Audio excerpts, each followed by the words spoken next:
하나님의 말씀 창세기 49장입니다. 22절부터 제가 봉독을 해드리겠습니다. 하나님의 말씀 창세기 42장 22절 말씀부터입니다.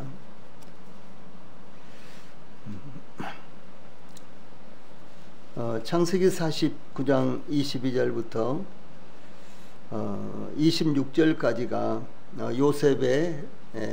요셉을 축복하는 야곱의 축복 가운데 요셉을 축복하는 이와 같은 말씀인데 그 내용이 아주 많기 때문에 오늘 저녁에는 22절부터 24절까지 22절부터 24절까지 읽어드리고 그 부분만 강의를 하도록 하겠습니다. 22절부터 요셉은 무성한 가지 곧 샘 곁에 무성한 가지라. 그 가지가 담을 넘었도다. 활 쏘는 자가 그를 학대하며 적개심을 가지고 그를 쏘았으나 요셉의 활은 도리어 굳세며 그의 팔은 힘이 있으니 이는 야곱의 전능자 이스라엘의 반석인 목자의 손을 힘입음이라.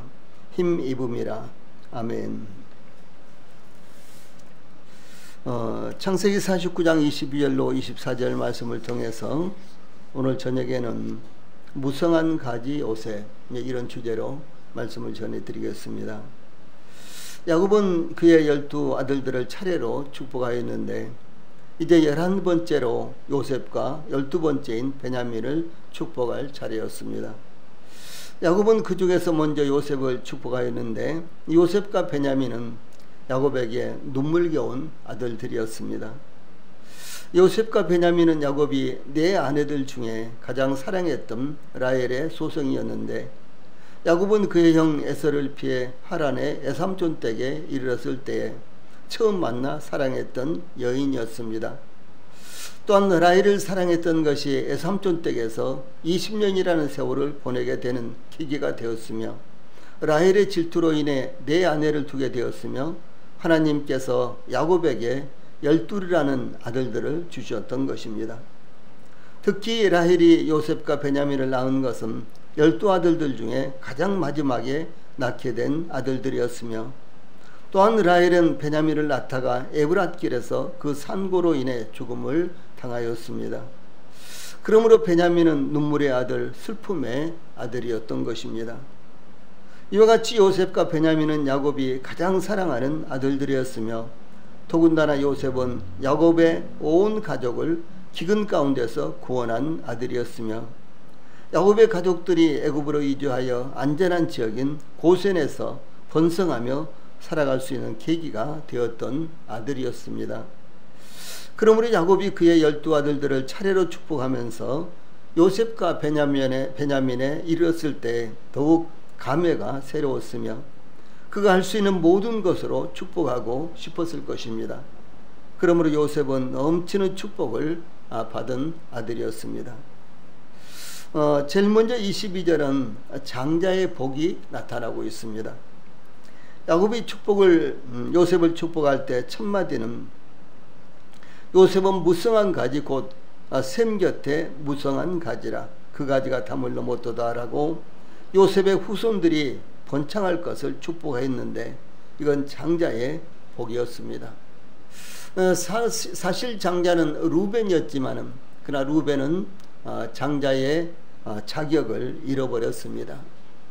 그리고 그 장자가 11번째 아들인 요셉에게 아주 자연스럽게 넘어왔다라고 하는 것이 이제 족보를 기록하고 있는 역대상 5장에 나타나고 있습니다. 특히 요셉은 무성한 가지로서 곧 샘 곁에 무성한 가지라는 것입니다. 샘 곁에 무성한 가지는 가뭄이나 다른 환경의 영향을 받지 않는 것입니다. 가나안은 강수량이 적고 가뭄이 심한 지역이지만 샘 곁에 심겨진 나무는 그런 자연재해를 당하지 않는 것입니다. 이와 마찬가지로 요셉의 후손들이 외부 상황에 영향을 받지 않고 항상 번창할 것이라는 의미입니다. 시편 저자는 복 있는 사람에 대해서 시편 1편 3절에서 그는 시냇가에 심은 나무가 철을 따라 열매를 맺으며 그 잎사귀가 마르지 아니함 같으니 그가 하는 모든 일이 다 형통하리로다. 이렇게 증거했습니다. 이와 같이 무성한 가지, 즉 샘 곁에 무성한 가지는 가뭄이 오더라도 어떤 자연재해가 발생하더라도 피해를 입지 않고 무성하게 잘 자라고 있는 나무를 의미합니다. 또한 무성한 나무는 샘 곁 적절한 곳에 심겨져 뿌리를 깊이 내리고 있기 때문에 폭풍이 몰아친다거나 가뭄이 오더라도 견딜 수 있으며, 가지가 무성하게 잘 자라는 나무이기 때문에 많은 열매를 맺을 수 있는, 많은 열매가 달릴 수 있는 그런 나무입니다. 요셉이 샘 곁에 무성한 가지로서 축복받은 것은 그 뿌리가 깊이 내려진 것으로, 이것은 하나님께서 그 뿌리를 깊이 내리고 있는 것을 의미합니다. 예, 하나님께 그 뿌리를 깊이 내리고 있는 것을 의미합니다. 그러므로 형들이 죽이려고 요셉을 깊은 웅덩이에 던졌을 때에도, 애굽에 팔려갔을 때에도, 보디발의 집에서 누명을 쓰고 왕의 제수들을 가두는 감옥에 들어갔을 때에도 낙심하거나 포기하지 않았습니다.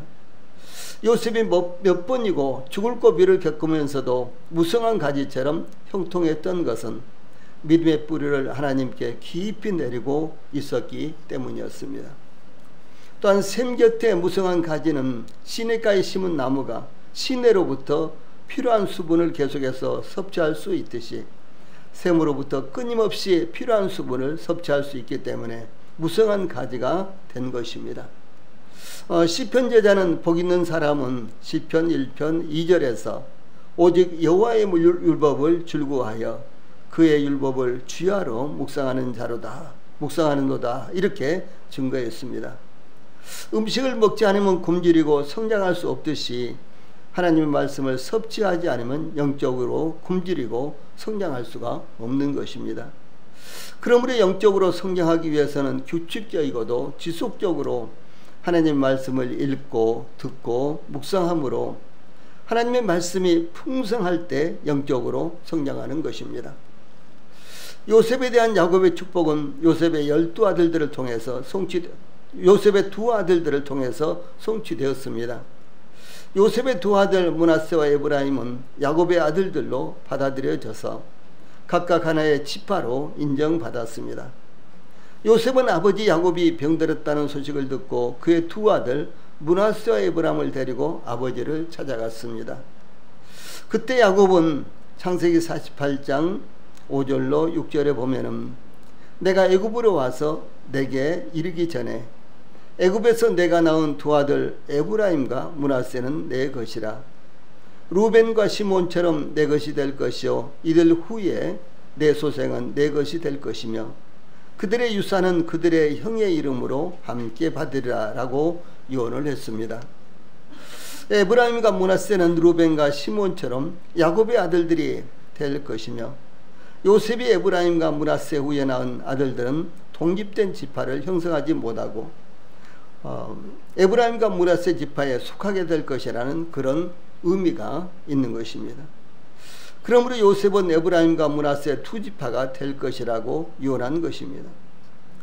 이스라엘이 출애굽할 때에 각 지파에 우두머리를 뽑을 때 민수기 1장 10절에 보면 요셉의 자손들 중 에브라임 지파에서는 암므에스의 아들 암미후스의 아들 엘리사마요 므낫세 지파에서는 부다술의 아들 가말리엘이요 라고 두 지파로 분리가 되었고, 성막을 건축하고 진영을 편성할 때 서쪽에는 에브라임의 군대의 진영에 군기가 있을 것이라, 그 곁에는 므낫세 지파가 있을 것이라, 또 22절에 보면 또 베냐민 지파라 라고 증거했는데, 이와 같은 말씀들이 민수기 2장 18절 20절 22절에 그대로 기록이 되어 있습니다.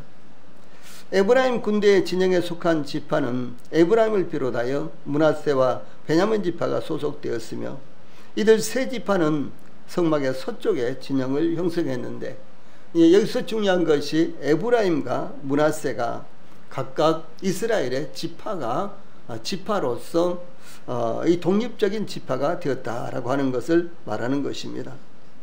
또한 이스라엘이 모압 평지에서 요단강을 건너기 전 제2차 인구조사를 할 때 므낫세와 에브라임에 대해서 민수기 26장 28절에는 요셉의 아들들의 종족들은 므낫세와 에브라임이요, 그리고 29절에는 므낫세의 자손 중 마길에게서 난 자손은 마길 종족이라, 마길이 길앗을 낳고 길앗에게서 난 자손은 길앗 종족이라. 또 34절에는 이는 므낫세의 종족들이라 계수된 자가 52,700명이었더라 라고 므낫세가 한 지파로 계수되었으며, 또는 에브라임에 대해서는 민수기 26장 35절과 37절에 에브라임 자손의 종족들은 이러하니 이는 에브라임 자손의 종족들이니 계수된 자가 32,500명이라.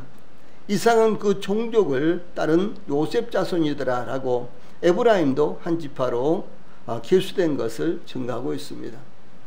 그래서 요셉은 에브라임과 므낫세와 에브라임 이 두 아들이 있었는데, 물론 이제 그 외에도 아들들이 있었지만 그러나 그 아들들은 므낫세와 에브라임 지파에 이렇게 딸렸습니다.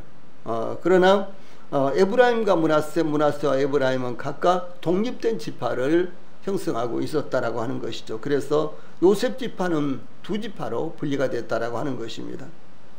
가나안 땅에 들어가서 기업을 분배받을 때 에브라임 지파는 요단강을 건너 서쪽에서 기업을 받았는데, 므낫세 지파는 요단강 동쪽에서 거대한 기업을 받았고, 또 요단강 서쪽에서도 거대한 기업을 분배받았습니다. 그러므로 에브라임과 므낫세가 받은 기업은 다른 지파들이 받은 기업의 몇 갑절을 받은 이와 같은 모습이 나타나고 있습니다. 참으로 무성한 가지가 된 것입니다. 야곱은 요셉이 샘 곁에 무성한 가지라고 축복했는데, 이어서 22절 후반절에 그 가지가 담을 넘었도다 라고 축복을 했습니다. 그 가지가 담을 넘었도다. 저는 이 말씀이 아주 오래됐습니다만은 20년 30년 됐는지 모르겠어요. 이 말씀이 너무너무 좋았습니다. 제가 이 말씀을 어느 날 읽다가 이 말씀을 딱 읽으면서 지나가는데, 그 가지가 담을 넘었도다 라는 이 말씀이 너무너무 축복이 되고, 그래서 그야말로 어찌할 줄을 모를 정도로 저희 마음에 감동이 됐고, 그야말로 격하게 마음이 움직였습니다. 그래서 하나님께서 저희들을 축복하시는데, 저희들이 어느 정도 하나님 앞에 쓰임을 받고 또 부흥이 되느냐, 그것은 그 가지가 담을 넘었도다 라고 이렇게 하나님 앞에 귀한 이와 같은 축복이, 저희들이 받은 축복이 큰 영향력을 끼칠 것으로 이렇게 제가 그때 받았습니다. 그 가지가 담을 넘었다는 것은 요셉의 후손들의 영향력을 증가한 것입니다.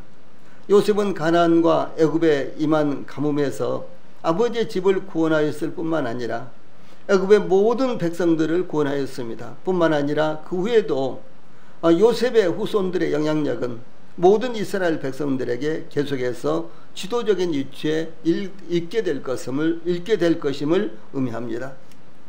요셉은 노예가 되어 애굽으로 끌려가 보디발의 집에 팔려갔지만, 보디발은 요셉을 믿고 그를 가정총무로 삼았습니다. 요셉이 누명을 쓰고 감옥에 들어갔을 때에도 간수는 요셉의 능력을 보고 감옥의 모든 사물을 요셉에게 맡겼습니다. 요셉이 애굽왕 바로 앞에 섰을 때 바로는 요셉에게 애굽의 모든 것을 맡기되, 심지어 바로왕이 자기 손가락에서 인양 반지를 빼어 요셉에게 끼워주면서 창세기 41장 44절에 보면 나는 바로라, 애굽 온 땅에서 내 허락이 없이는 수족을 놀릴 자가 없으리라 라고 전권을 맡긴 것이 나타나고 있습니다.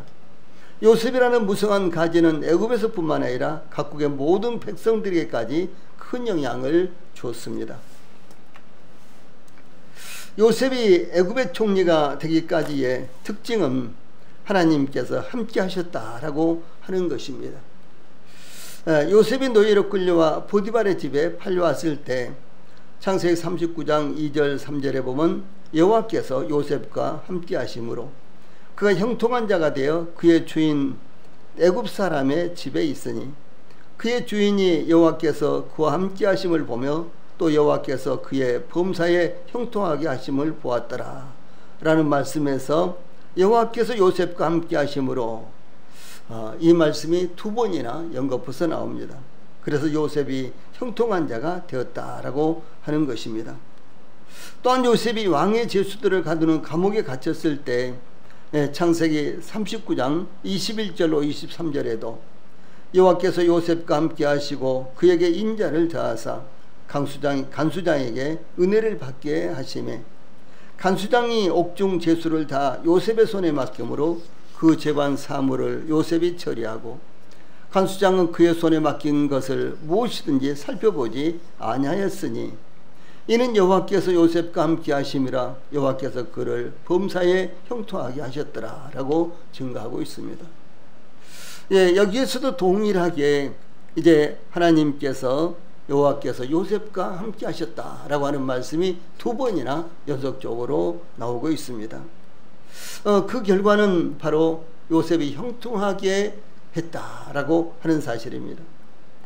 하나님께서 요셉과 함께 하셨습니다. 이것이 요셉의 생애의 특징인 것입니다. 여기 22절에 요셉은 무성한 가지 곧 샘 곁에 무성한 가지라 그 가지가 담을 넘었도다. 즉 요셉은 어떤 환경에 처하든지 샘 곁에 무성한 가지였습니다. 이렇게 되는 것은 바로 하나님께서 요셉과 함께 하셨기 때문이라는 사실을 증거하고 있는 것입니다. 어디에 있든지 어떤 상황에 처하든지 요셉에게는 문제가 될 것이 없었습니다. 샘 곁에 무성한 가지였기 때문이었습니다. 그러므로 보디발의 집에 노예로 있든지 왕의 죄수들을 가두는 감옥에 있든지 또한 총리로 있을 때에도 이웃에게 다른 사람들에게 온 백성들에게 선한 영향을 끼친 것입니다. 그러므로 우리 성도들도 샘 곁에 무성한 가지가 되시기 바라며 신분적으로는 이미 우리 모든 성도들이 샘 곁에 무성한 가지다 라고 하는 사실을 기억하시기를 바랍니다. 그러므로 샘 곁에 무성한 가지로서 우리 성도들이 그와 같은 모습을 나타낼 수 있도록 말씀을 따라서 이제 이 하나님께서 함께 하심을 매 순간마다 경험하시기를 바랍니다. 다음에 23절로 24절은 고난의 극복에 대해서 야곱이 축복하는 이와 같은 내용이 나타나고 있습니다. 요셉에 대한 야곱의 두 번째 축복은 대적하는 자들에 대하여 요셉이 어떻게 극복하였는가에 대한 말씀입니다. 23절 24절 야곱은 활 쏘는 자가 그를 학대하며 적개심을 가지고 그를 쏘았으나 요셉의 활은 도리어 굳세며 그의 발은 힘이 있으니 이는 야곱의 전능자 이스라엘의 반석인 목자의 손을 힘입음이라. 이렇게 요셉이 어떻게 대적하는 자들을 물리칠 것인가에 대해서 축복하는 이와 같은 내용이 나타나고 있습니다. 구약 성경과 고대 근동 문헌에서 활은 적의 군사적인 힘을 상징할 수 있으며 활을 부러뜨린다는 것은 군사적으로 무능하게 만드는 것을 의미하는 데 사용됐습니다. 하나님께서 선지자 예레미야를 통해서 예레미야 49장 35절에 만군의 여호와가 이같이 말하노라. 보라, 내가 엘람의 힘에 으뜸가는 활을 꺾을 것이요. 이렇게 증거하고 있고, 바벨론에 대해서는 예레미야서 51장 56절에 곧 멸망시키는 자가 바벨론에 이르렀음이라. 그 용사들이 사로잡히고 그들의 활이 꺾이도다. 여호와는 보복의 하나님이시니 반드시 보응하시리로다. 이렇게 증거하고 있습니다. 또한 선지자 호세아를 통해서 그날에 내가 이스라엘 골짜기에서 이스라엘의 활을 꺾으리라. 이렇게 증거하고 있습니다. 곧 이스라엘이 범죄로 말미암아 바벨론에 의해서 멸망을 당할 것을 호세아 선지자가 그 활이 꺾여진다라고 이렇게 표현을 하고 있는 것을 볼 수가 있습니다. 23절 활 쏘는 자가 그를 학대하며 적개심을 가지고 그를 쏘았으나, 이렇게 활 쏘는 자가 이 요셉의 후손에 대해서 이와 같은 자세, 요셉의 후손에 대해서 이와 같은 자세, 태도를 가질 것을 이렇게 말씀하고 있습니다. 그래서 요셉과 그의 후손들에게 임하게 될 대적들의 도전을 이렇게 표현하고 있는 것입니다. 요셉을 대적하는 자들을 활 쏘는 자라고 지적하는데, 이는 활의 명수들이라는 뜻으로 요셉이 지금까지 겪어왔던 과거와 장래의 어떤 후손들에게 대항할 적대 세력들을 가리키는 것입니다. 요셉이 가나안 땅 브엘세바의 아버지 집에 거할 때 야곱은 요셉을 그 형들보다 특별히 사랑하므로 요셉에게는 채색 옷을 지어 입혔는데, 요셉의 형들은 요셉이 아버지의 사랑을 독차지 하므로 요셉을 미워했습니다. 특히 요셉이 곡식단의 꿈과 해와 달과 11별의 꿈을 꾸고 형들에게 말했을 때 형들은 요셉을 더욱 시기하고 미워했습니다. 요셉이 아버지의 심부름으로 양들을 치는 형들을 찾아갔을 때 형들은 요셉을 멀리서 보고 죽이고자 하여 창세기 37장 19절 20절에 보면 꿈꾸는 자가 오는도다. 자, 그를 죽여 한 구덩이에 던지고 우리가 말하기를 악한 짐승이 그를 잡아먹었다 하자. 그의 꿈이 어떻게 되는지를 우리가 볼 것이니라 라고 모의하고 있었습니다. 이와 같이 요셉의 형들은 요셉을 죽이려고 하는 적개심을 품고 있었던 것입니다. 또한 역사적으로 요셉 므낫세 지파인 기드온이 활을 잘 쏘는 미디안 족속과 치르게 될 전쟁을 의미하기도 합니다. 이스라엘 자손이 여호와의 목전에 악을 행함으로 하나님께서 이스라엘을 7년 동안 미디안의 손에 넘겨주셨는데, 이스라엘은 미디안으로 인해서 산에서 웅덩이와 굴과 산성을 만들어 거할 때에 미디안은 아말렉과 동방 사람들과 함께 이스라엘을 치러 올라와서 진을 치고 토지 소산을 멸하여 이스라엘 가운데 먹을 양식과 양이나 소나 나귀도 남기지 아니하였는데, 그들은 적개심을 가지고 이스라엘을 멸하려고 메뚜기 떼 같이 많이 수없이 많은 무리들이 쳐들어왔기 때문이었습니다. 그때 하나님께서 기드온을 부르셨는데, 기드온은 부르심을 받았을 때 오 주여, 내가 무엇으로 이스라엘을 구원하리이까? 보소서, 나의 집은 므낫세 중에 극히 약하고 나는 내 아버지 집에서 가장 작은 자니이다. 이렇게 대답을 합니다. 그러나 하나님께서 기드온의 300명의 군사로 미디안 13만 5천 명의 군사를 진멸하셨습니다. 하나님께서 하실 때에, 하나님께서 함께 하실 때에 수가 많고 적음이 전혀 문제가 되지 않았다라고 하는 사실입니다. 이와 같이 요셉의 활은 도리어 굳세며 그의 팔은 힘이 있으니 라고 요셉의 활이 꺾이지 않는다는 것을 증거하고 있습니다. 형들은 요셉의 활을 꺾으려고 하였으나 요셉의 활은 꺾어지지 않았습니다. 즉 형들은 요셉을 죽이려고 하였으나 요셉은 죽지 않았습니다. 보디발의 아내는 요셉을 모함하여 왕의 죄수들을 가두는 감옥에 가두었지만 요셉은 애굽의 총리가 되었습니다. 이와 같이 요셉의 활은 꺾이지 않았다라고 하는 사실이 증거되고 있는 것입니다. 그러면 요셉의 활이 이와 같이 꺾이지 않았던 이유가 무엇이었을까요? 당연히 하나님께서 함께 하셨기 때문입니다. 그런데 여기 본문에는 구체적으로 그 내용이 나타나고 있습니다. 야곱은 24절 후반절에 이는 야곱의 전능자 이스라엘의 반석인 목자의 손을 힘입음이라 이렇게 축복을 하고 있는 내용이 나타나고 있습니다.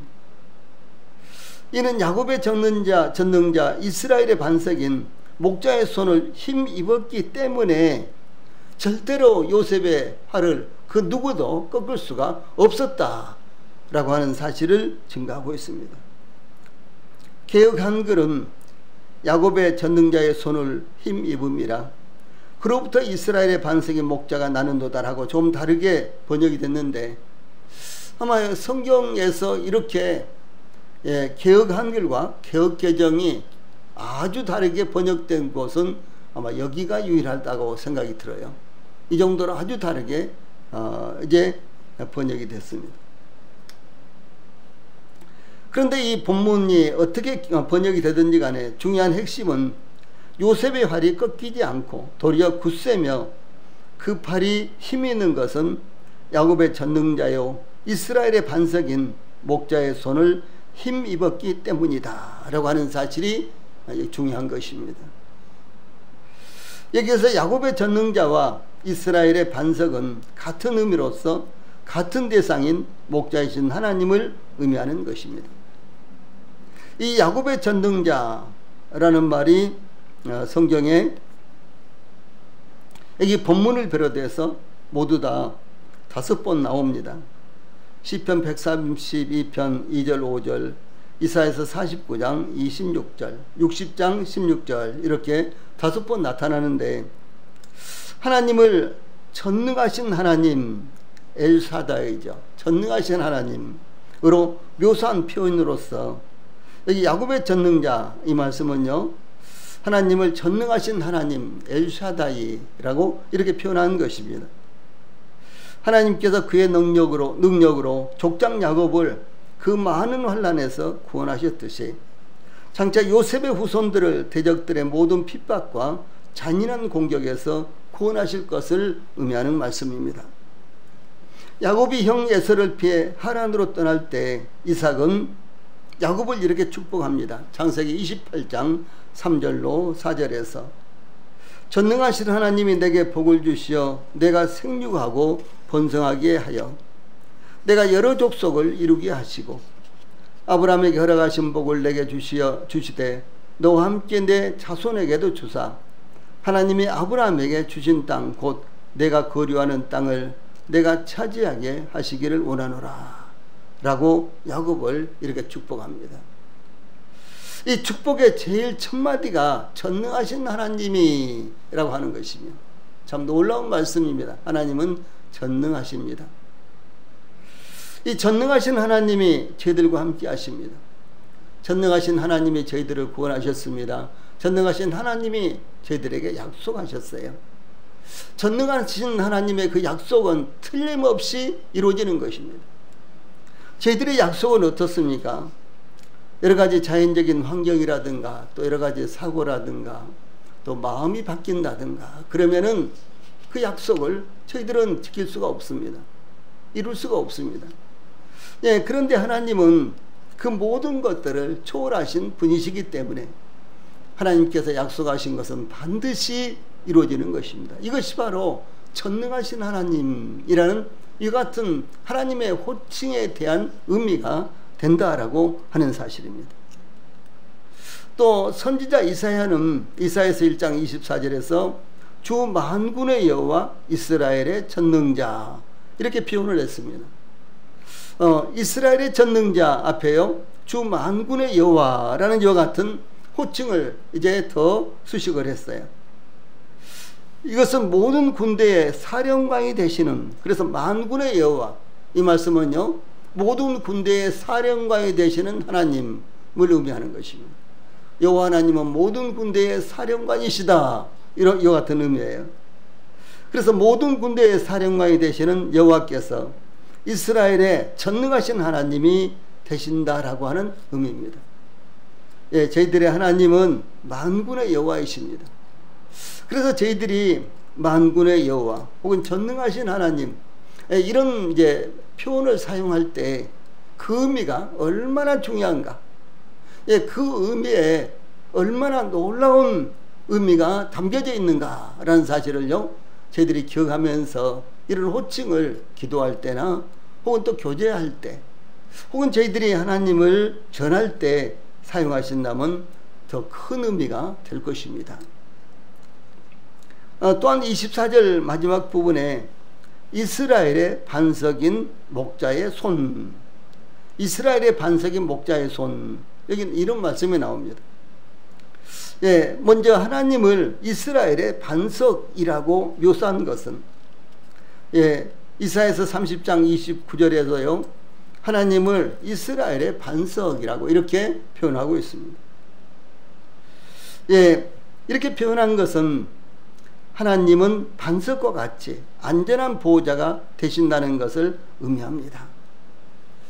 예, 반석, 예, 얼마나 놀라운 것입니까? 반석.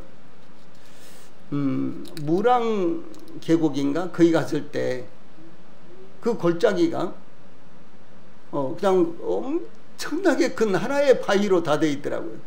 예, 그 골짜기 일부예요. 제가 가면서 야, 이렇게 큰 바위가 하나네. 뭐 이런 생각을 했거든요.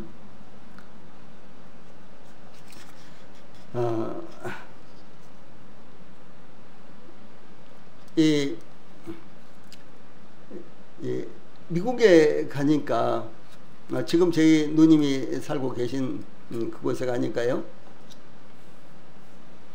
엄청나게 큰 바위가 하나의 산이 되어 있어요.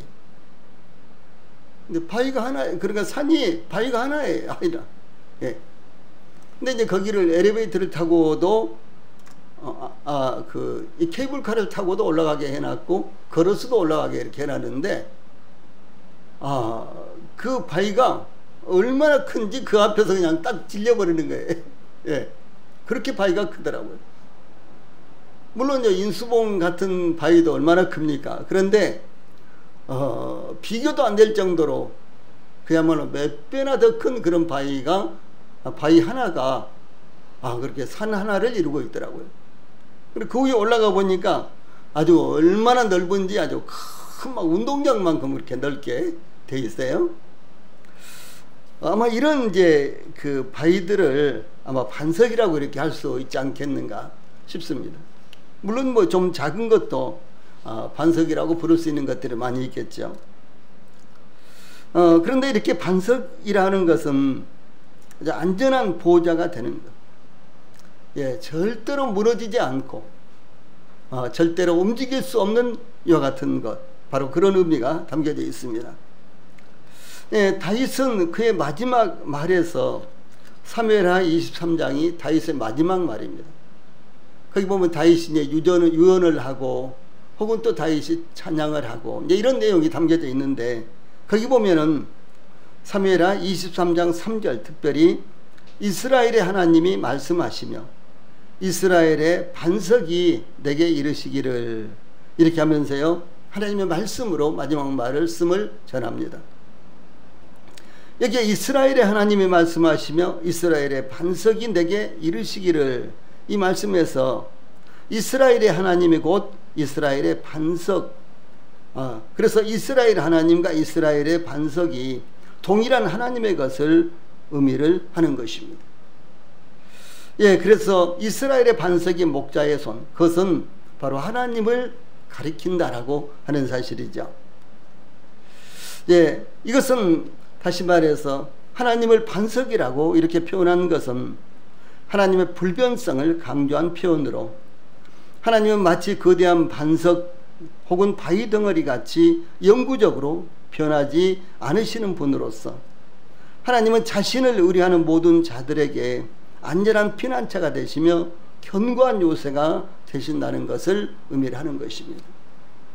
그래서 하나님은 저희들에게 있어서 굳건한 반석이십니다. 굳건한 반석 되시니 그 위에 내가 서리라, 이런 찬송 우리가 부르죠. 주 예수님께서 베드로를 가리켜서 너는 베드로라, 내가 이 반석 위에 내 교회를 세우리니, 이렇게 말씀하셨죠. 이 베드로 자신이 반석이 아니라 베드로가 고백한 주는 그리스도시요 살아계신 하나님의 아들이시니이다 라고 하는 베드로의 신앙 고백이 바로 반석이에요. 그럼 베드로의 신앙 고백은 누굽니까? 바로 예수 그리스도죠. 예수 그리스도. 바로 예수 그리스도가 저희들의 반석이 되시는 것입니다. 저희들의 구원의 반석이시요. 예. 그리고 저희들의 모든 것을 안전하게 영원토록 변함없이 지켜주실 반석이 되신 분, 바로 그분이 바로 우리 주님 예수님이시다는 거죠. 예. 그래서 이 표현은 말씀드렸던 대로 하나님의 불변성을 강조하는 것입니다. 그래서 거대한 바위 덩어리, 반석 덩어리가 영구적으로 변하지 않듯이 하나님은 영구적으로 변하지 않으시는 분이시며, 그러므로 하나님은 자신을 의뢰하는 모든 자들에게 안전한 피난처가 되시며 견고한 요새가 되신다라는 사실을 말씀하는 것입니다.